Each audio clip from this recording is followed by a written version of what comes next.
नमस्कार साथियों, स्वागत है आपका अपने YouTube परिवार जीके विद एसआर सर में। साथियों, हम भारतीय राज्य व्यवस्था का अध्ययन कर रहे थे। भारतीय राज्य व्यवस्था के अध्ययन में हमने मौलिक अधिकारों की शुरुआत करी थी साथियों, और मौलिक अधिकारों में हमने जो लास्ट आर्टिकल पढ़ा था वो हमने आर्टिकल 21 पढ़ा था, जो कि जीवन जीने का अधिकार देता है। और उसके बाद में आज हम शुरुआत करेंगे साथियों आर्टिकल 22।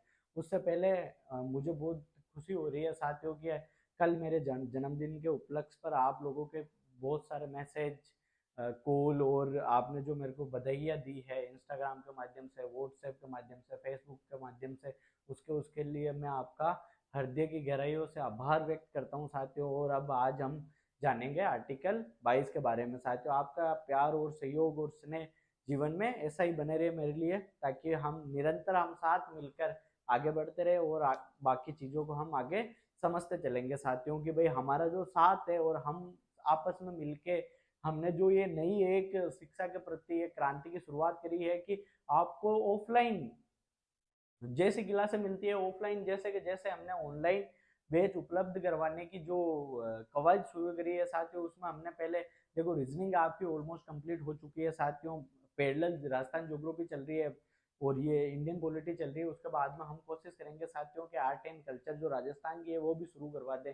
हम साथियों जितने हमारे से सब्जेक्ट कवर हो पाते हैं उतने हम करवाने के लिए प्रतिबद्ध हैं। हम चाहते हैं कि भाई जो शिक्षा मुफ्त में उपलब्ध हो जाती है उसके लिए इतने मोटी रकम क्यों पे करनी है साथियों। क्या आपको लगता है कि हमारे भारत में बहुत सारे लोग ऐसे हैं जो शिक्षा के नाम से बहुत ज्यादा पैसे कमा रहे हैं, या वो इसको एक अलग ही इंडस्ट्री का रूप दे दिया है साथियों? वो मैं इस इंडस्ट्री के रूप को मैं आज नहीं, मैं आपको दावा करता हूँ साथियों, एक न दिन मैं इसको जरूर समाप्त करके रहूंगा। और मैंने जो ये फ्री एजुकेशन का जो उठाया है बीड़ा, मैं चाहता हूँ कि ये हर एक व्यक्ति तक, भारत के हर एक गांव में जो इंडियन पॉलिटी की समझ रखना चाहता है ये, या जो कंपटीशन एग्जाम की तैयारी कर रहा है, जो नहीं भी कर रहा है, उसको अगर भारतीय संविधान को जानना है साथियों, तो उसके लिए इसके इससे ज्यादा और कोई अच्छा माध्यम नहीं हो सकता। मैं एक एक प्रॉपर आपको नोट्स बनवा के एक एक चीज आपको लिखवा रहा हूँ साथियों। तो आपको बस इतना करना है कि चैनल का जो लाल बटन आ रहा है उसको दबा दीजिए, सब्सक्राइब कर दीजिए, और एक बार वीडियो को साथियों पूरा देखें।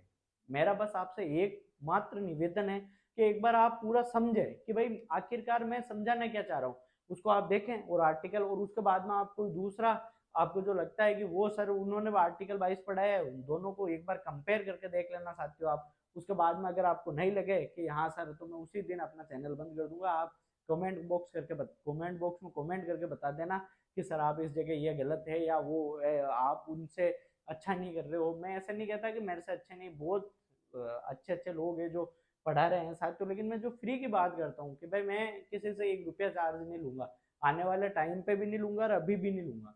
तो मेरा बस आपसे एक ही निवेदन है कि बस आप पढ़ते चलो, हमारा सहयोग करो, इन चीजों में आपसे बस निवेदन है।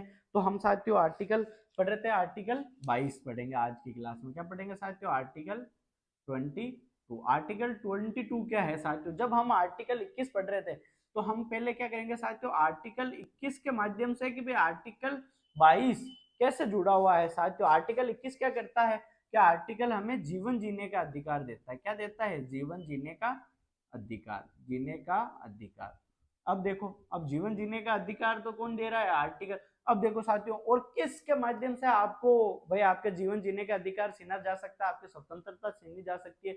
वो कैसे छीनी जा सकती है साथियों कि भाई अगर संसद कोई विधि बना दे, क्या बना दे? संसद विधि द्वारा, विधि द्वारा आपको आप आपको क्या कर सकती है? जीवन जीने के अधिकार से और स्वतंत्रता के अधिकार से क्या कर सकती है? वंचित कर सकती है। किससे? जीवन जीने के अधिकार से, जीवन जीने के अधिकार से और स्वतंत्रता के अधिकार से क्या कर सकती है संसद? वंचित कर सकती है। अब देखो, वंचित कर सकती है प्रोसेसर प्रोसेस स्टेबलाइजेशन बाई के द्वारा, मतलब आपको अगर इसके विधि द्वारा स्थापित प्रक्रिया के तहत क्या कर सकती है? आपको वंचित कर सकती है संसद। अब वंचित कर सकती है तो भाई आर्टिकल 22 में क्या है? भाई आपको जब संसद कानून बनाकर आपका जीवन छीनेगी तो आपको कैसे छीनेगी? भाई अगर उनके लिए भी तो कोई प्रावधान होगा ना, तो आपको क्या करेगी? गिरफ्तार करेगी। केस किसके माध्यम से? पुलिसिंग के माध्यम से माना कि आपको गिरफ्तार करवाया। क्या करवाया साथियों? गिरफ्तार। अब ये जो गिरफ्तार है ना, ये भी कितने प्रकार का होता है, 2 प्रकार का होता है। ये गिरफ्तार क्या है, पुलिस पकड़ के आपको लेके जाती है ना, उसको कहते हैं गिरफ्तार। अब ये गिरफ्तार कितने प्रकार का है सर, भाई आपके मन में ऐसा सवाल तो आएगा ना कि सर ये गिरफ्तार क्या है, मतलब गिरफ्तारी क्या होती है, या कैसे होती है, या इसके कोई और भी कोई उपबंध है क्या। तो देखो साथियों, तो गिरफ्तारी 2 प्रकार की होती है। एक तो गिरफ्तारी होती है सामान्य प्रकार की, मतलब सामान्य प्रकार का गिरफ्तार, सामान्य गिरफ्तारी, गिरफ्तारी। और दूसरी होती है साथियों निवारक निरोध गिरफ्तारी, निवारक निरोध गिरफ्तारी, निरोध गिरफ्तारी। इनमें क्या फर्क है सर, अब आप ऐसा सोचोगे कि भाई इन दोनों में फर्क क्या है, कि भाई सामान्य गिरफ्तारी क्या है, निवारक निरोध गिरफ्तारी क्या है, इसमें फर्क क्या है साथियों, वो देखो। अब देखो जो निवारक निरोध है इसे भी क्या कहते हैं साथियों, नजरबंद कहते हैं। क्या कहते हैं, नजर बंद किया गया। अब देखो भाई सामान्य गिरफ्तारी कैसे है कि भाई कोई आपने अपराध किया है, चाहे आपने चोरी की है, चाहे आपने लूटमार की है, चाहे आपने किसी का मर्डर किया है, या आपने कुछ भी ऐसा किया है जो कि भाई क्राइम की श्रेणी में आता है, और आपको क्या करती है पुलिस, गिरफ्तार करती है। कौन किसके तहत आपको गिरफ्तार करती है पुलिस, सीआरपीसी के तहत। सीआरपीसी के तहत तो आपको गिरफ्तार करती है पुलिस। क्या करती है, सीआरपीसी के तहत गिरफ्तार करती है, और आईपीसी के तहत आपको क्या मिलती है, सजा मिलती है, और आपको क्या भेज दिया जाता है, जेल भेज दिया जाता है। जैसे ये क्या होती है, एक सामान्य गिरफ्तारी होती है कि माना कि पुलिस आई, पुलिस ने क्या करा, आपको गिरफ्तार करा। प्रथम दृश्यता क्या करती है पुलिस, देखो कि माना कि ये एक सेकंड साथ इसको मिटाता हूं ताकि आपको अच्छे से समझ में आएगा। देखो आर्टिकल 21 से हमने रिलेट कैसे करा इसको, आर्टिकल 22 को, वो समझना आप कि जो सरकार आखिर में खिलवाड़ करती है। आज तक हमारे देश में जो सबसे बड़ा और कहीं लोकतंत्र कॉम्प्रोमाइज हुआ है साथियों, और अगर हमारे देश की सुरक्षा भी अगर बची है, मतलब देश की सुरक्षा में भी जो सबसे महत्वपूर्ण भूमिका निभाता है वो आर्टिकल 22 ही है साथियों।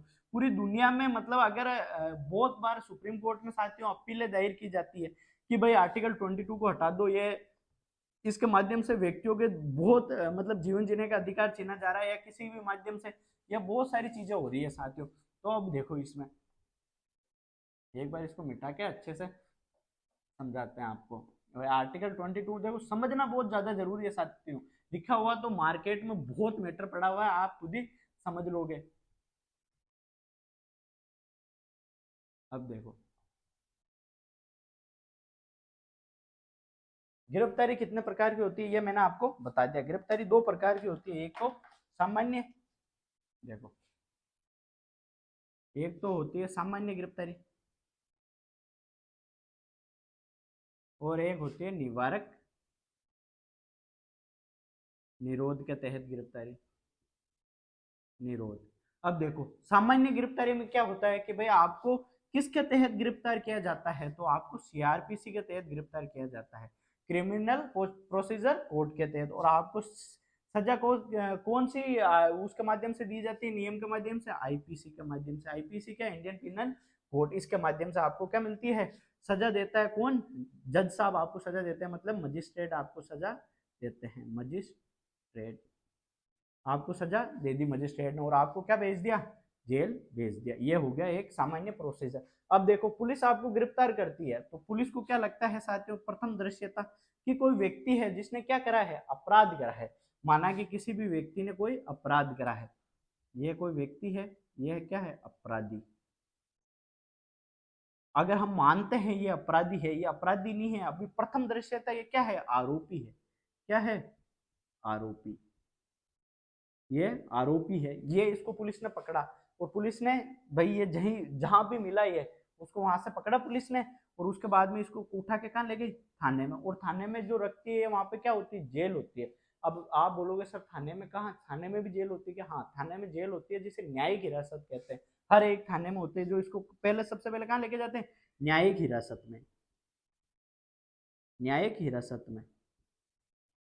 अगर आप बोलोगे सर ये न्यायिक हिरासत में अगर पुलिस इसको लेके गई है सीआरपीसी के तहत, तो ये न्यायिक हिरासत में अगर ये बीमार हो गया, या मतलब इसका कुछ अगर ये वहां पर मर गया, या कुछ भी जिम्मेदारी होगी, तो साथ में जो इन्वेस्टिगेशन ऑफिसर होता है, इन्वेस्टिगेशन ऑफिसर, वो पहले क्या करता है, इस आरोपी का क्या करवाता है, मेडिकल करवाता है। क्या करवाता है इसका, सबसे पहले इसका क्या करवाता है, मेडिकल।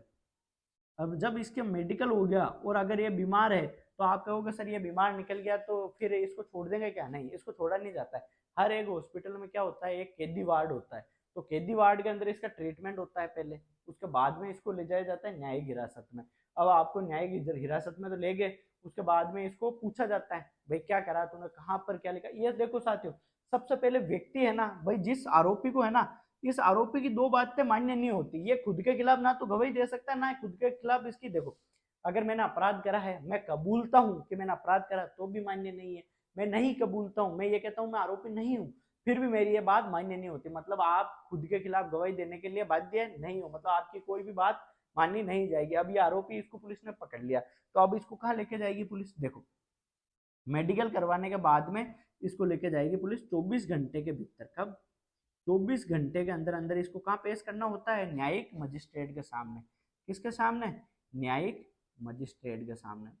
अब न्यायिक मजिस्ट्रेट के सामने पेश कर दिया इसको। पुलिस का काम क्या है? इसको पकड़ा, उसके बाद में इसका मेडिकल करवाया। भाई अगर इसके कोई भी प्रॉब्लम हो गई या मर गया तो देखो, अगर इसका इसका मेडिकल नहीं करवाया आरोपी का, और अगर आरोपी का कुछ भी हो जाता है और जो इन्वेस्टिगेशन ऑफिसर है साथ में, उसके खिलाफ भी मुकदमा दर्ज होता है फिर। तो ऐसे हम नियमों को नहीं ले सकते। जब आप लॉ की पढ़ाई करोगे तो आपको ये सारी चीजें समझ में आएगी। अब देखो, जब इसको न्यायिक मजिस्ट्रेट के सामने पेश करा, तो सबसे पहले जब पुलिस ने इसको गिरफ्तार करा, किसको? आरोपी को गिरफ्तार करते ही सबसे पहले इसको क्या बताती है? कारण बताती है साथियों। क्या बताती है? कारण। कि भाई तेरे को गिरफ्तार क्यों करा है, ये कारण बता दिया पुलिस ने। गिरफ्तार करके इसको, इसकी क्या होती है, इसकी आइडेंटिटी होती है पुलिस के पास में कि है क्या। फिर इसको बताती है कि भाई तू तेरे कोई वकील करना चाहता है। क्या करना चाहता है? तेरी पसंद का वकील करना चाहता है। तेरे वकील को इन्फॉर्म कर दे कि भाई तेरे को इन इन वजह से तेरे को गिरफ्तार किया गया है, तेरे साथ में ये चीजें मिली है, या तेरे को या ये अपराध करा, तेरे घर वालों को, तेरे शुभ चिंतकों को, जो भी तू बताना चाहता है बता दे। ये प्रथम दृश्यता पुलिस इसको ये बोलती है। उसके बाद में इसको 24 घंटे के भीतर लेके जाती है न्यायिक मजिस्ट्रेट के सामने। अब आप कहते हो साथियों कि कोई अपराधी है जिसको तो कोई बहुत दूर जगह पकड़ा है, अब उसको लाने ले जाने में 24 घंटे लग जाएंगे, ऐसे इसमें क्या होगा सर? भाई आपके दिमाग में ये चीजें तो आएंगे ना सर, इसका क्या होगा? तो देखो साथियों, आपने वो विकास दुबे वाला केस सुना होगा। विकास दुबे जो गैंगस्टर था यूपी कानपुर का, तो उसका क्या, रास्ते में पुलिस की गाड़ी पलट गई और फिर उसको इनकाउंटर कर दिया भागते समय। तो क्या वो टाइम भी काउंट होता है क्या? उसका बहुत ज्यादा टाइम लगता है। देखो साथियों, पुलिस का जो टाइम है वो है कि इसको गिरफ्तार करने के बाद में इसको जो बीच में यात्रा का समय है उसको काउंट नहीं किया जाता। यात्रा के समय के बाद के टाइम को क्या किया जाता है? काउंट किया जाता है। आपको कारण बता दिया, ये वकील या आपको ले जाए मजिस्ट्रेट के सामने। अब मजिस्ट्रेट क्या करता है कि भाई सबसे पहले देखता है कि इसने जो अपराध किया है वो अपराध कैसा है। अगर अपराध गंभीर है, भाई अगर अपराध गंभीर है या इसको जमानत दी जाती है, क्या भाई इसको जमानत दी जा सकती है, कि भाई इतना इसका अपराध गंभीर नहीं है, इसको छोड़ दिया जा सकता है या नहीं दिया जा सकता। ये चेक कौन करता है? न्यायिक मजिस्ट्रेट है। क्या सर आप जो जिस पुलिस वालों ने इनको पकड़ा है, इन्वेस्टिगेशन ऑफिसर ने, वो इसको नहीं छोड़ सकता? देखो साथियों, पुलिस का काम सिर्फ गिरफ्तार करने का है, उसके अलावा पुलिस का कोई काम नहीं है। पुलिस उसके बाद में साक्ष्य पेश करती है। साक्ष्य पेश करने का काम भी किसका? पुलिस का है। कि भाई इसके खिलाफ जो अपराधी है, जो आरोपी है, उसने ये कार्य काम किया है, तो उसकी पूरी की पूरी चार्जशीट। आपको पता है, आपने ब्रजभूषण सिंह का केस सुना होगा, अभी जो लेटेस्ट हमारे देश में चल रहा था महिला बॉक्सरों के सामने, तो उसमें ऐसा आपने नहीं सुना कि भाई पुलिस ने चार्जशीट पेश करी है। तो चार्जशीट में होता क्या है? तो आपको बताओ, हमारे देश में बहुत सारे ऐसे कैदी है जो जेल जाने के बाद में उसको जमानती नहीं मिलते हैं साथियों। जमानती का अर्थ क्या होता है? देखो, एक शब्द आया जमानती। ये जमानती क्या होता है? जमानती, क्या ये आदमी बरी हो जाता है क्या?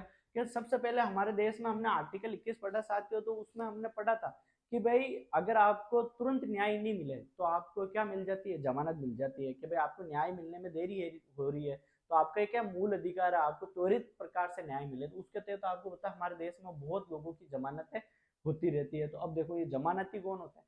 जमानती होते हैं, एक होता है साथियों कि भाई अगर ये व्यक्ति जिसने आरोप है, जो आरोपी है, इसके ऊपर जो क्या है, आरोपी है, अभी अपराध क्या हुआ है इसके ऊपर सिद्ध नहीं हुआ है, अभी ये अपराधी नहीं हुआ। भारत के अंदर जो 100% लोग जो जेलों में बंद है साथियों, उसमें से 90% लोग क्या है, आरोपी है, 10% ही क्या है, अपराधी है। क्या है, अपराधी है। अभी इनका क्या 90% लोगों को यह सिद्ध नहीं हुआ है कि भाई ये अपराधी है, तो ये आरोपी है।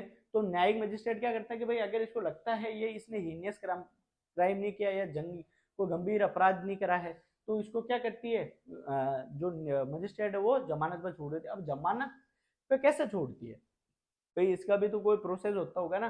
तो एक व्यक्ति कोई और होता है जो उसके जानने वाला होता है, वो बोलता है कि अगर ये आरोपी, जब आप इसके ऊपर फैसला सुनाओगे, जब भाई कोर्ट वापस आपको तारीख पे तारीख, आपको आपने ये सुना होगा कि भाई अब आपने चार्जशीट पेश कर दी, आपके खिलाफ फैसला आने वाला है, आज कोर्ट आपके खिलाफ में फैसला देगी या आपको अपराधी साबित करेगी या आप बेइज्जत बरी हो जाओगे, ये आपके खिलाफ में जो भी मुकदमा चल रहा है।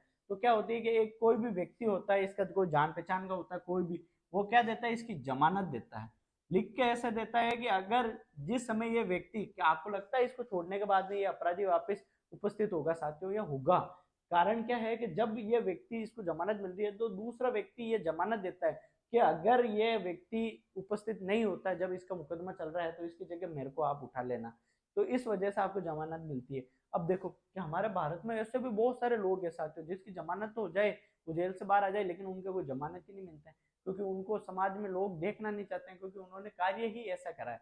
अगर उन्होंने काम ऐसा करा है तो आपको पता है लोग ना तो उसको देखना पसंद करते हैं, ना उसको रखना पसंद करते हैं, तो ऐसे उसको जमानत नहीं मिलती। अब देखो कि या तो उसको जमानत दे दी और या उसको सीधा भेज देती है एक बार जेल। अब देखो जो जितने भी आरोपी होते हैं ना साथियों, आरोपी कहाँ जाने से डरते हैं साथियों, वो डरते हैं पुलिस कस्टडी में जाने से। पुलिस कस्टडी में वो जैसे जाने से कभी भी कोई आरोपी नहीं डरता है, क्योंकि जो जैसे जाता है वो जेल, मतलब जेल में जो जाता है जुडिशियल कस्टडी में, उसको वहां पे कोई मारा पीटा नहीं जाता है। लेकिन अगर वो पीसी में गया पुलिस कस्टडी में, तो वहां पर पुलिस वालों को पूछने का तरीका अलग होता है। वैसे हमारे देश में मारना पीटना, किसी को दबाव डाल के पूछना, ये अलाउ नहीं है, लेकिन पुलिस के अपने तरीके होते हैं किसी अपराधी को पूछने के। बता भाई तूने कहा माल छुपा रखा है, बता भाई तूने कहाँ पे क्या क्या कार्य करा, वो कौन सी जगह थी, तूने कहाँ कहाँ पे क्या करा, तो किसके साथ में संपर्क में आया। पुलिस क्या करती है फिर उन विषयों की गंभीरता से जांच करती है, जांच करके उसकी फिर एक कंप्लीट पूर्ण चार्जशीट पेश करती है। उस चार्जशीट को किसके सामने पेश करती है, न्यायिक मजिस्ट्रेट के सामने पेश करती है, और फिर इसके ऊपर क्या होती है, सजा मुकर्रर होती है। अब जो व्यक्ति, आपने पता है सुप्रीम कोर्ट पूछ सकते हैं इसके पीसी के खिलाफ, पुलिस कस्टडी के खिलाफ, सुप्रीम कोर्ट ने खुद ने कहा है कि वो क्या करे कि जितनी भी पुलिस कस्टडी उसके अंदर कैमरे लगवाए, क्योंकि हमारे देश में बहुत सारे थाने और जगह ऐसी है जहाँ पे पुलिस कस्टडी में लोगों की बहुत मौतें होने की खबर आ रही है साथियों। वो क्यों आ रही है, क्योंकि क्या है कि जब पुलिस, आपको पता है इतने में हमारे देश में कोई शराफत तो है नहीं कि अब ये आया, माना कि कोई आरोपी इसने पकड़ा, पुलिस ने पकड़ा, अब वो पूछेगा कारण बताओ क्यों पकड़ा, दे चापांटे उसके 2-3, पुलिस वाले मारते हैं फिर उसको। अब ये अलाउ तो नहीं है, लेकिन पुलिस वालों ने मार दिया कि तेरे को कारण और बताऊं तेरे को, फिर ये बोलता है कि मेरे को वकील उपलब्ध कराओ, ले तेरे को वकील उपलब्ध करूँ, ज्यादा ही कानून का जानकार बन रहा है तो दे धमाधम। अब उसको ऐसे कर दिया साथियों। अब वो व्यक्ति क्या करा, उसको लेके न्यायिक हिरासत में, अब उसको दे पीटा बहुत तगड़े तरीके से। उसने बोला कि आप मेरे को 24 घंटे के साथ में मजिस्ट्रेट के सामने पेश करो। उसने बोला बेटा मैंने तेरे को रिकॉर्ड में तो चढ़ाया ही नहीं भाई, जब तक जो पुलिस की जो वो इंक्वायरी रजिस्टर है जिसके अंदर सारे व्यक्तियों के नाम लिखते हैं कि हाँ भाई इसको इतने बजे गिरफ्तार करा, इसको इतने कि भाई मैं तेरे को इसमें चढ़ा ही नहीं रहा, तो मैं तेरे को मजिस्ट्रेट के सामने क्यों पेश करूं। बढ़िया से उसकी कुटाई दुनाई करी, उसके बाद में उसको कर दिया सल्टवा दिया। तो ऐसे पता नहीं चलता ना साथियों, भाई जरूरी तो नहीं है ना सब है। अब आपने पहली सुनी ये गिरफ्तारी के बारे में, ये होगी साथियों गिरफ्तारी कौन सी, सामान्य गिरफ्तारी के बारे में हमने बात करी कि भाई किस तरीके से व्यक्ति जैसे जाता है। अब हम बात करेंगे सेकंड के बारे में, किसके, निवारक निरोध के बारे में बात करेंगे। किसके बारे में बात करेंगे साथियों, निवारक निरोध के तहत गिरफ्तारी कैसे होती है। अब देखो आज की क्लास में साथियों कंटेंट समझने वाला है ज्यादा, और फिर मैं लिखाऊंगा आपको एक एक चीज। अब देखो निवारक निरोध के तहत हमारे देश में साथियों बहुत लोगों की गिरफ्तारियां होती है, और ये पूरी दुनिया में मतलब पूरे विश्व में साथियों भारत का अगर कहीं पे विरोध होता है या किसी आर्टिकल की वजह से भारत को शर्मिंदा होता है या हमारा लोकतंत्र कॉम्प्रोमाइज होता है साथियों, वो निवारक निरोध के तहत गिरफ्तारी होती है, उसके तहत हमारा लोकतंत्र क्या होता है, कॉम्प्रोमाइज होता है। अब लोकतंत्र इसके तहत कैसे कॉम्प्रोमाइज होता है, आपके मन में ख्याल सवाल आ रहा होगा ना सर ऐसे कैसे, मतलब निवारक निरोध होता क्या है, नजरबंद, नजरबंद होता है निवारक निरोध का मतलब क्या होता है, नजरबंद। अब आपके मन में यह आ रहा होगा सर ये नजरबंद क्या है। नजरबंद देखो साथियों, एक होता है कि मुझे लग रहा है कि तुम अपराध करोगे, एक तो हो गया मुझे लग रहा है तुम अपराध करोगे।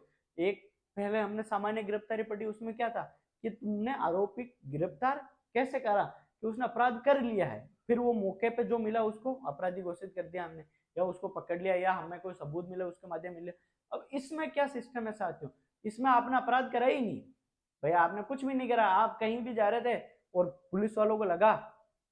देखो साथियों, इसके तहत तो चलती है सामान्य गिरफ्तारी के तहत तो चलती है पुलिसिंग, क्या चलती है हमारे देश की जो पुलिसिंग है ना, वो सामान्य पुलिसिंग चलती है किसके माध्यम से, सामान्य गिरफ्तारी के माध्यम। लेकिन निवारक निरोध निरोध इसके तहत गिरफ्तारी के माध्यम से हमारे पूरे भारत की क्या चलती है साथियों, राजनीति चलती है। क्या चलती है, राजनीति। अब इसमें क्या है, अब देखो जैसे अभी हमारे जम्मू कश्मीर से क्या हटाई, धारा 370 हटाई थी, क्या हटाई थी, धारा 370। मतलब हमारे संविधान के एक आर्टिकल 370 में क्या गया था, संशोधन किया गया था। इसके तहत क्या करा फिर, देखो महबूबा मुफ्ती जो कि वहां की क्या थी, मुख्यमंत्री थी, महबूबा महबूबा महबूब महबूबा मुफ्ती फारूक अब्दुल्ला, फारूक अब्दुल्ला, ये जितने भी है इनके जो कश्मीर के जो नेता थे ना साथियों, इसको निवारक नजरबंद के तहत क्या कर दिया, गिरफ्तार कर लिया और इनको क्या कर दिया, डिटेन। देखो साथियों, इसको इंग्लिश में जो शब्द आता है वो आता है डिटेन, क्या आता है, डिटेन। अब डिटेन कर दिया इनको, अब ये बोले कि हमारे को तो वकील उपलब्ध कराओ और मुझे कारण बताओ, मुझे क्यों गिरफ्तार करा है, मुझे कैसे नजर बंद करा है, तो इनको क्या कर, पुलिसिंग क्या आपको कारण बता सकती है, क्या इनको वकील उपलब्ध करा सकती है साथियों, कोई जरूरत नहीं है। निवारक निरोध के तहत अगर किसी को आपने गिरफ्तार करा है तो इसको ना तो कारण बताने की जरूरत है, क्या आपको नहीं लगता है कि इसको कारण बताना है, अगर कोई सुरक्षा में खतरा उत्पन्न हो सकता है तो इनको आप कारण नहीं बता सकते, आप इनको वकील उपलब्ध नहीं करवा सकते, इनको मना कर सकते हो नहीं, आपको कोई जरूरत नहीं है कि भाई आपको वकील उपलब्ध करवाएं, आप वकील को उपलब्ध करवा दिया तो इसके माध्यम से हमारे देश में कोई हिंसा भड़क सकती है। तो आपने देखा होगा कि भाई आर्टिकल 370 हटने के बाद भी जम्मू कश्मीर में एकदम शांति व्याप्त हो गई, वहां पे कोई भी प्रदर्शन नहीं हुए, वहां पे पत्थरबाजी नहीं हुई, वहां पे सारे के सारे तरीके से एकदम शांत हो गया माहौल। इन लोगों को गिरफ्तार करते, क्या इन लोगों को छोड़ के रखते तो वहां माहौल बिल्कुल बिगड़ता साथियों। तो इन लोगों को क्या, अब आप सोच रहे होगे कि सर इसका मतलब तो निवारक निरोध नजरबंद बहुत अच्छा काम हुआ, ये तो आपको प्रथम दृश्यता तो यही लग रहा है ना कि ये कार्य हुआ है तो ये तो बहुत अच्छा हुआ। देखो साथियों, अब इसमें क्या लोचा है, क्या आपने किसी को नजरबंद करा है तो किस आधार पर करा है, कि मुझे तो शक है, दूसरा ये तो माने कि ये बहुत बड़ा नेशनल इश्यू था और इनको लोगों को करना था। अब क्या होता है कि माना कि कोई व्यक्ति है, अब पुलिस को क्या लगा, मुझे तो शक है, सिर्फ क्या है, शक है कि ये व्यक्ति अपराध कर सकता है या लोगों को भड़का सकता है या हमारे यहाँ पे वो फिर आतंकवाद फैला सकता है या जन विद्रोह उत्पन्न कर सकता है सरकार के खिलाफ, तो क्या कर आपको गिरफ्तार किया जा सकता है, बिल्कुल साथियों। अगर शक हो गया ना, मतलब किसी को शक हुआ कि लगा कि आप कुछ कर सकते हो तो शक के माध्यम से भी आपको क्या कर लिया, गिरफ्तार। अब देखो शक के माध्यम से अगर आपको गिरफ्तार कर लिया है तो आपको 3 महीने तक तो आपकी सुनवाई नहीं है। अब ध्यान देना, देखो लोचा कहाँ फंस रहा है इसमें, देखो अगर आप ये समझोगे साथियों, आपको लगेगा वाकई में सर क्या आर्टिकल है हमारे। देखो 3 महीने तक तो आपको बिल्कुल ही किसी से पूछने की जरूरत नहीं है, 3 महीने तक तो, अब आप 3 महीने तक आपकी कोई सुनवाई नहीं है, आपको ना किसी घर वाले से मिलने दिया जा सकता है, ना वकील, ना कुछ भी। अब आपके साथ में 3 महीने क्या सर, आप बोलो सर बस 3 महीने, भाई पुलिस कस्टडी से लोग मात्र 3 घंटे नहीं बिता पाते हैं, 24 घंटे जो रहते हैं ना उनकी आत्मा जानती है, पुलिस कस्टडी में कोई वहां पे पूजा पाठ तो होती नहीं है, ये क्या भाई आज जा भाई तू बैठ तेरे को आराम से खाना, पुलिस कस्टडी में होती है बराबर से धुनाई, बड़े तरीके से उसको पूछा जाता है या किसी भी तरीके से। तो अब देखो, अब उसको शक के आधार पर गिरफ्तार किया गया तो आपको क्या सर वो 3 महीने बाद में छोड़ देगी पुलिस, देखो साथियों अगर उसको लगता है कि यह कोई संकीर्ण अपराधी है या इसकी वजह से और कोई फैल सकती है, कोई भी चीज मतलब जन विद्रोह फैल सकता है या कोई आतंकवाद जैसी घटना हो सकती है, तो पुलिस क्या करती है, एडवाइजरी बोर्ड, एक एडवाइजरी बोर्ड होता है जिसके अंदर हाई कोर्ट के जज के समान, जो हाई कोर्ट का जज होता है ना, उसके समान योग्यता रखने वाले व्यक्ति उसमें शामिल होते हैं, और वो इसको 3 महीने से लंबे समय के तक के लिए भी कर सकते हैं। अब साथियों जब फिर ये इस व्यक्ति की पूछेगा कौन, देखो साथियों हमारा आर्टिकल 22(5) में ये सारी चीजें दी रखी है क्या भाई, अगर पुलिस की इच्छा है तो वकील देने की, तो सर आप बताओगे कि फिर हमारे कोई देश का शत्रु है, जैसे वो कसाब वसाब कौन था, उसको भी वकील उपलब्ध करा, देखो साथियों मना नहीं है, उपलब्ध करवा सकते हो, वो मर्जी है आपकी है कि आप उपलब्ध करवाना चाहते हो या नहीं करवाना चाहते हो। अब आपका मन है तो आप उपलब्ध करवा दो, आपका मन है नहीं है तो आप उपलब्ध मत कराओ साथियों। अब देखो निवारक नजरबंद के तहत आपको गिरफ्तार कर दिया, फिर आपकी कोई सुनवाई नहीं है साथियों। हमारे देश के अंदर जो एक बार इसके अंदर चला गया, जो सोच चला गया, उसके बाद में वो व्यक्ति कभी भी वापस समाज में वो उस तरीके से नहीं आ पाता जैसे वो पहले हुआ करता था। उसको जब पता चलता है, जब वो सच में पुलिस, आपने जब कोई मूवी में देखा होगा या किसी को गिरफ्तार कर लिया उसके बाद में उसका अता पता नहीं होता वो कहाँ है क्या है, किसी को कुछ उसके बारे में खबर नहीं होती साथियों। आशा करता हूँ आपको निवारक निरोध नजरबंद और सामान्य गिरफ्तारी, ये दोनों चीजें आपको समझ में आई होगी। एक बार मैं आपको, अब मैं अच्छे से आपको इसको आर्टिकल 22 को लिखाता हूँ पहले, उसके बाद में आपको वापस समझाता हूँ साथियों।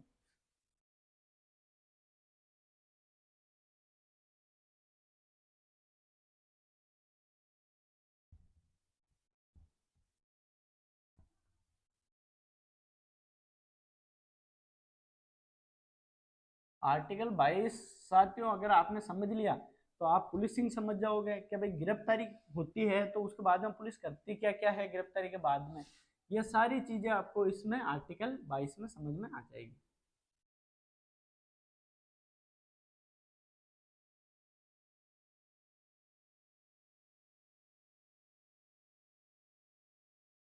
देखो अब आर्टिकल 22 में लिखा हुआ क्या है साथियों, वो देखो। देखो आर्टिकल 22 में लिखा हुआ है, कुछ दशाओं में, कुछ दशाओं में गिरफ्तारी,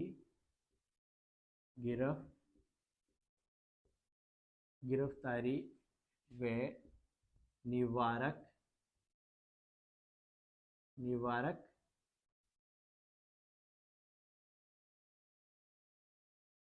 गिरफ्तारी व निवारक निरोध,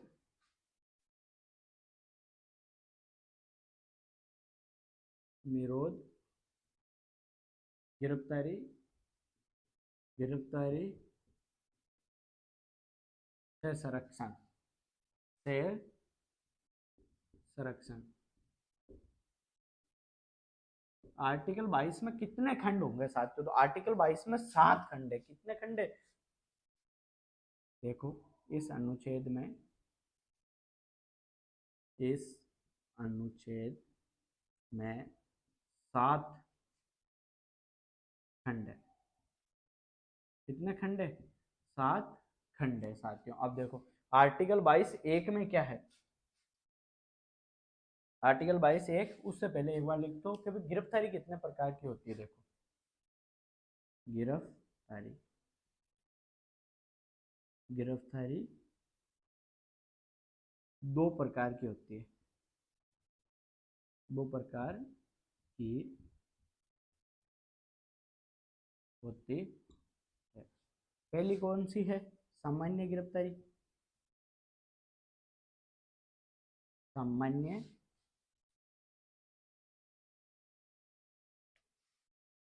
सामान्य गिरफ्तारी।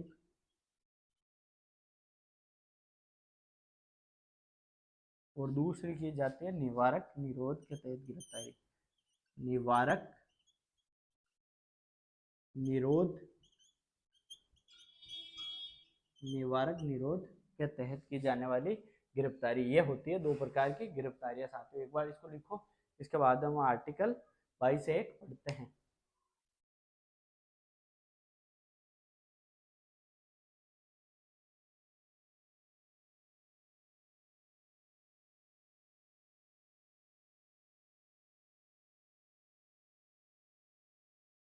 देखो, गिरफ्तारी और निवारक निरोध, गिरफ्तारी निवारक निरोध का मतलब होता है नजरबंद करना। नजरबंद मतलब आपको शक हुआ, उसका आधार पर आपने गिरफ्तार करके उसको पटक दिया, 3 महीने तक कोई सुनवाई नहीं, कोई नहीं सुनने वाला आपकी इस देश में। इसमें कितने खंड है भाई अनुच्छेद 22 में? इसमें 7 खंड है। और कैस 7 खंड में कौन से खंड है? जैसे आर्टिकल 22(1), जैसे हमने पढ़ा था ना, वैसे देखो आर्टिकल 22(1), 2, 3, 4, 5, 6, 7, ये खंड किसमें है? और ये 3 खंड है साथियों। यहां तक तो क्या है? सामान्य गिरफ्तारी, सामान्य गिरफ्तारी। और 4 से 7 तक क्या है? निवारक निरोध गिरफ्तारी के अनुच्छेद है। निवारक निरोध नजरबंद के संबंध में क्या है? ये अनुच्छेद हैं, ये इसमें ये अनुच्छेद है। एक बार लिख लो इनको, इसके बाद में हम आगे बात करते हैं।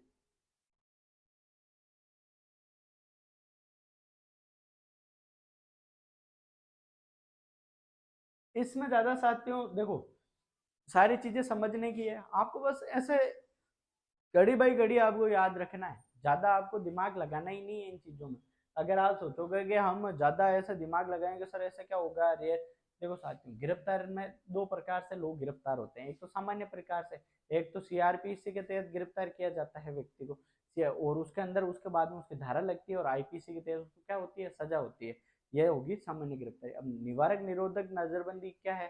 कि किसी को शक है, मतलब शक आधार के माध्यम से ही किसी व्यक्ति को गिरफ्तार कर सकते हैं। कैसे कि भाई ये आंदोलन कर सकता है, जन विद्रोह कर सकता है, या ये अशांति फैला सकता है देश में, या आतंकवाद फैला सकता है, या ऐसी घटना को अंजाम दे सकता है जो देश की सुरक्षा के लिए घातक है। तो ये चीज इसके तहत क्या होती है? निवारक निरोध नजरबंदी होती है। कि पहली बार निवारक नजरबंद किए गए व्यक्ति को कितने महीने तक रखा जा सकता है? 3 महीने तक पहली बार गिरफ्तार करने पर उस व्यक्ति को रखा जा सकता है। क्या सर 3 महीने के बाद भी उस व्यक्ति को रखा जा सकता है? बिल्कुल, 3 महीने के बाद भी उस व्यक्ति को गिरफ्तार करके रखा जा सकता है। भाई सर क्या है? एडवाइजरी बोर्ड, जिसका अध्यक्ष कौन होगा? उसका अध्यक्ष होगा हाईकोर्ट के जज की समान योग्यता रखने वाला व्यक्ति, उसकी अध्यक्षता करके और उसमें पैनल गठित करके, और अगर वो पारित कर देती है कि हाँ भाई इसको और भी रखना है, तो फिर उसके बाद में उसको अनिश्चित काल के लिए रखा जा सकता है। साथियों आशा करता हूँ ये चीजें आपको आसानी से समझ आ जाएगी कि ये गिरफ्तारी क्या सामान्य प्रकार की और निवारक निरोध गिरफ्तारी। अब देखते हैं हम आर्टिकल 22(1)।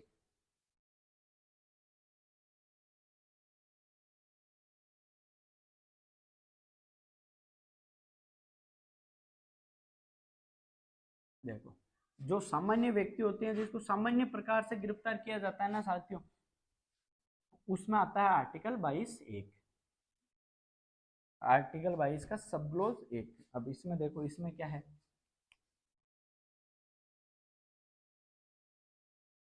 आर्टिकल 22 का सब क्लोज 1, इसमें देखो सबसे पहले क्या करेगी पुलिस? देखो, जिस व्यक्ति को गिरफ्तार किया है, जिस व्यक्ति को गिरफ्तार जिस व्यक्ति को गिरफ्तार किया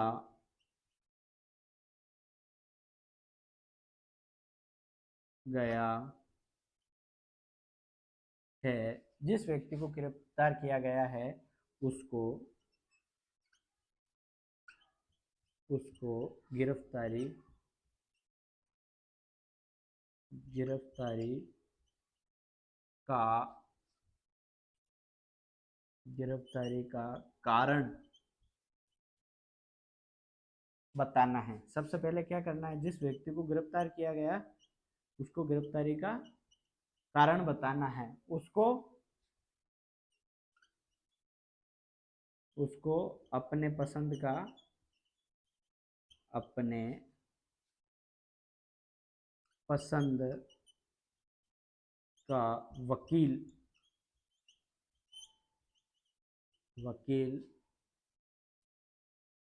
करवाने का क्या है? वकील करवाने का मत लिखो, करने का लिखो। वकील करने का अधिकार। वकील करने का क्या है? अधिकार है उसको।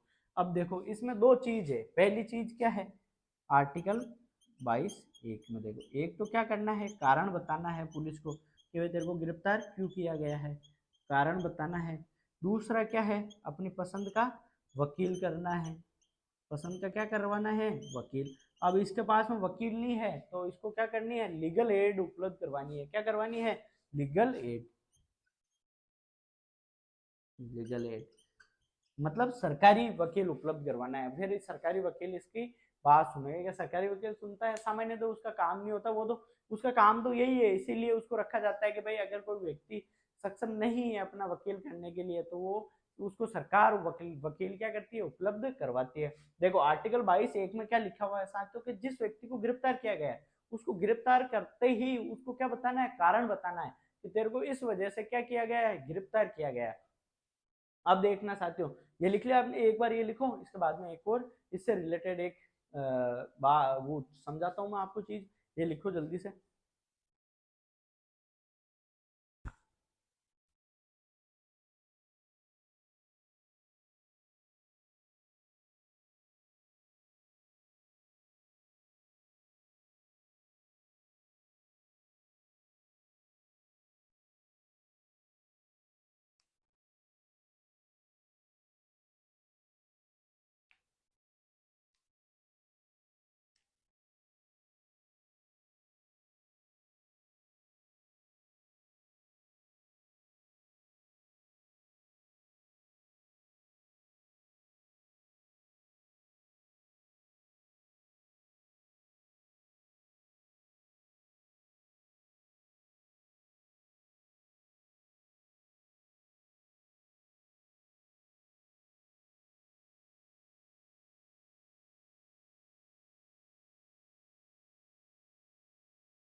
देख लिया साथियों।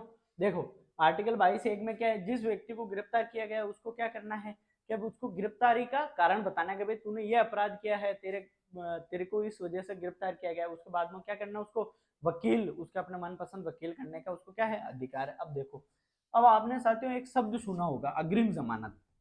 ये अग्रिम जमानत क्या है साथियों, देखो, या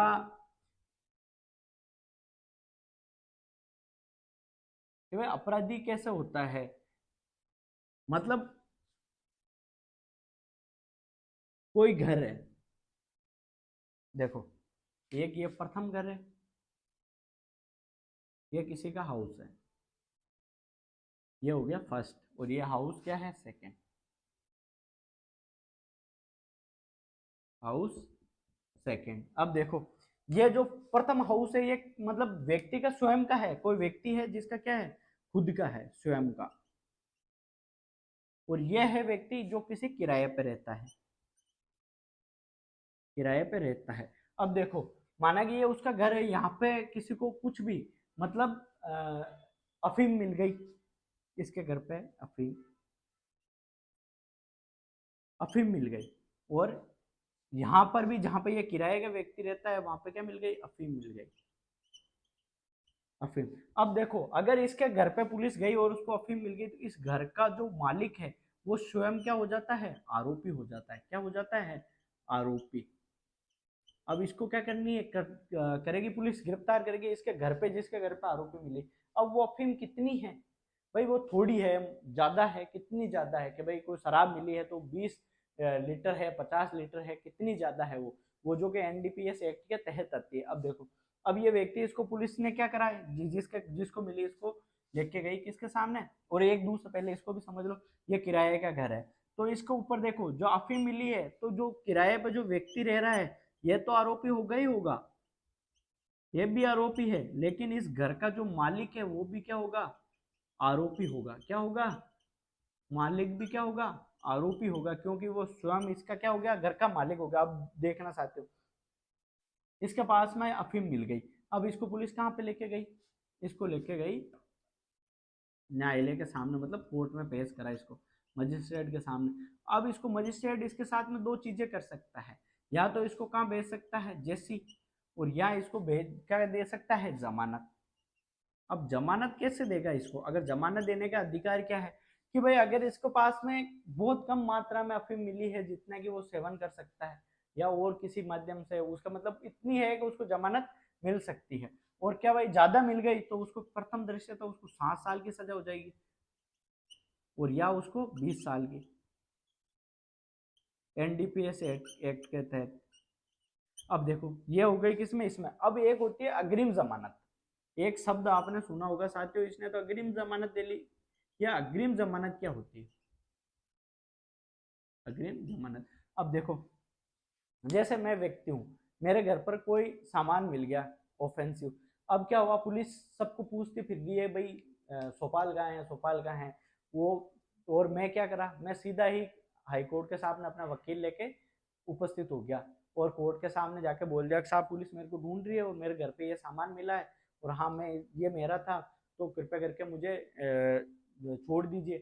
भाई अगर उसने ऐसे न्यायालय बोला, तो जब न्यायालय के सामने पेश हो गया तो न्यायालय क्या करता है, देखो लोग पुलिस कस्टडी में जाने के लिए क्यों डरते हैं, क्योंकि अगर पुलिस कस्टडी में गया तो पुलिस उसकी बहुत बड़े तरीके से कुटाई उटाई करती है।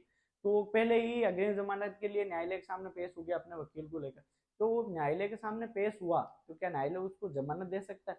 देखो साथियों, अगर उसको कुछ मात्रा में मिला है या इतना कोई ऑफेंसिव सामान नहीं है, तो उसको क्या करती है कि हाँ भाई ये व्यक्ति विश्वास पात्र था, ये पहले ही कोर्ट के सामने आके उपस्थित हो गया, तो पुलिस उस जो मजिस्ट्रेट है उसको क्या देता है, दे देता है अग्रिम जमानत दे देता है पुलिस की चार्जशीट पेश होने से पहले ही। तो ये होती है अग्रिम जमानत। ये आपको समझ में आ गया होगा साथियों।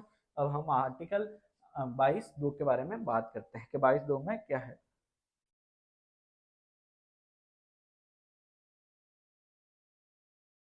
देख लो कौन कैसे आरोपी बनते हैं, ये सारी चीजें साथियों आपको जीवन में बहुत काम आने वाली है। आपको काम नहीं आएगी तो आपके किसी मिलने वाले के ये चीजें आपको पता है तो ही आप ज्यादा बेहतर आपकी लाइफ में, मतलब ज्यादा आपको परेशान नहीं होना पड़ेगा। अगर हम आर्टिकल 22(2) की बात करें, किसके, आर्टिकल 22(2) की।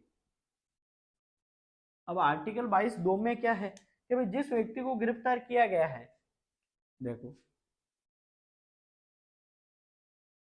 जिस व्यक्ति व्यक्ति को गिरफ्तार गिरफ्तार किया गिरफ्तार किया गया है, उसको उसको 24 घंटे के भीतर 24 घंटे 24 घंटे के भीतर न्यायिक मजिस्ट्रेट के सामने पेश करना। न्यायिक मजिस्ट्रेट के के सामने पेश करना। क्या करना, न्यायिक मजिस्ट्रेट के सामने पेश करना। अब देखो नोट, यात्रा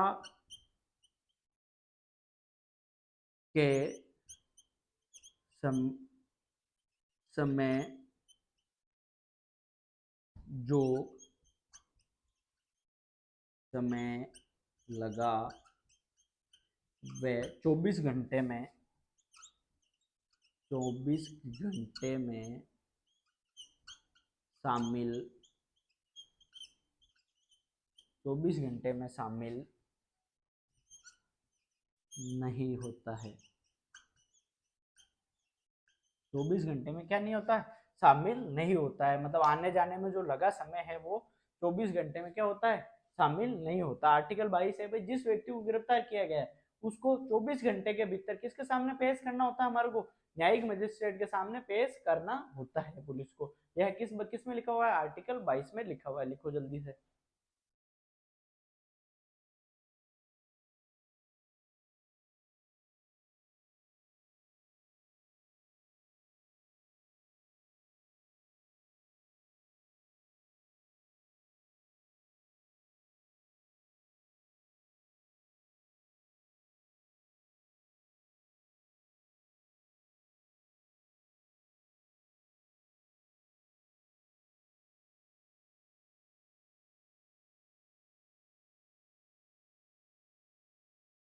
देख लिया।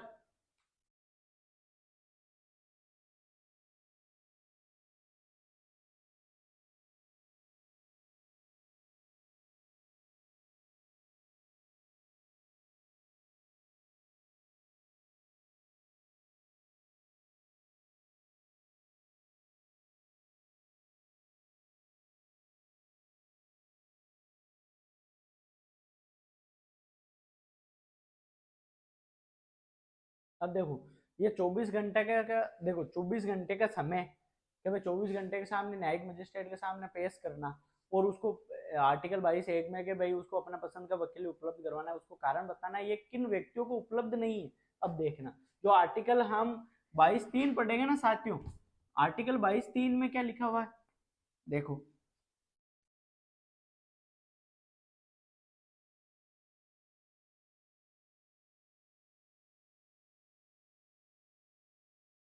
अगर आर्टिकल 22(3) की बात करेंगे हम तो आर्टिकल 22(3) में लिखा हुआ है, आर्टिकल 22(3)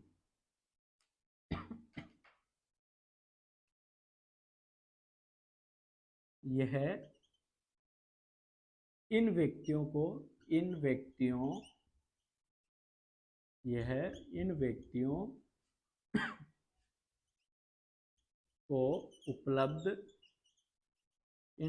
को उपलब्ध नहीं है। ये कौन किन व्यक्तियों को उपलब्ध नहीं है? पहला, शत्रु देश का कोई नागरिक है, देश के व्यक्ति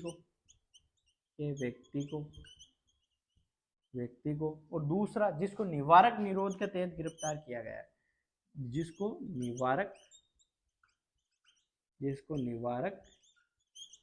निरोध के तहत गिरफ्तार किया गया है। ये दो व्यक्तियों को उपलब्ध नहीं है। ये दोनों अपन ने जो ऊपर का आर्टिकल पढ़े ना, ये दो व्यक्तियों को उपलब्ध नहीं है, तो शत्रु देश के व्यक्तियों को और दूसरा जिसको निवारक निरोध के तहत गिरफ्तार किया गया है, ये इनको क्या नहीं है, ये उपलब्ध नहीं है साथियों। ये आपको आज हमने 22(1), 2, 3 आर्टिकल पढ़े हैं साथियों। कल की क्लास में हम आर्टिकल 4, 5, 6, 7 ये आर्टिकल हम पूरे कंप्लीट करेंगे। उसके बाद में हम जितने भी जो मीसा, जो एनएस है, जो एनडीपीएस, ये जितने भी एक्ट है साथियों, टाडा, पोटा, इसके बारे में हम जानकारी प्राप्त करेंगे कि ये एक्ट है क्या, इनके तहत कैसे गिरफ्तारियां होती है, इनमें क्या क्या सजा का प्रावधान है, ये इसके तहत हमारे देश में कब कब क्या क्या घटनाएं घटी है, इनसे रिलेटेड हम सारी चीजें जानेंगे साथियों। देखो भारतीय संविधान की अगर आपको समझ विकसित करनी है, देखो एक तो होता है रटंत विद्या पर चलना, कि आपको कुछ चीजें रटी है वो आपने पढ़ ली, वो उससे काम चले। एक होती है आपकी समझ विकसित करनी, आपको एक एक चीज अच्छा ये प्रैक्टिकल लाइफ में ऐसे होता है तो आपको सारी चीजें आसानी से क्लियर, आप जीवन में उसको कभी भूलोगे ही नहीं साथियों। फिर आपको बार बार रिवीजन करने की पढ़ने की जरूरत ही नहीं है, आपको ऐसे डायरेक्ट आर्टिकल 22 आया तो आपके समझ में आएगा, अच्छा आर्टिकल 22(1) में तो यह है कि भाई अगर किसी व्यक्ति को गिरफ्तार किया गया है तो पहले तो उसको पुलिस को कारण बताना है कि भाई मुझे गिरफ्तार क्यों किया गया है। उसके बाद में क्या है कि मुझे मेरे पसंद का वकील करने का अधिकार है, अगर मेरे पास में मैं सक्षम नहीं हूँ वकील करने का तो लीगल एड उपलब्ध करवाएगी पुलिस या सरकारी वकील उपलब्ध करवाएगी। और आर्टिकल 22(2) में क्या है साथियों के 24 घंटे के भीतर आपको क्या करेगी, पुलिस मजिस्ट्रेट के सामने पेश करेगी। अब वो 24 घंटे कौन से है भाई, माना किसी व्यक्ति को बहुत दूर से गिरफ्तार कराया तो लाने ले जाने में टाइम लग गया, तो वो 24 घंटे यात्रा के जो समय लगा है उसको वो काउंट नहीं किया जाता है।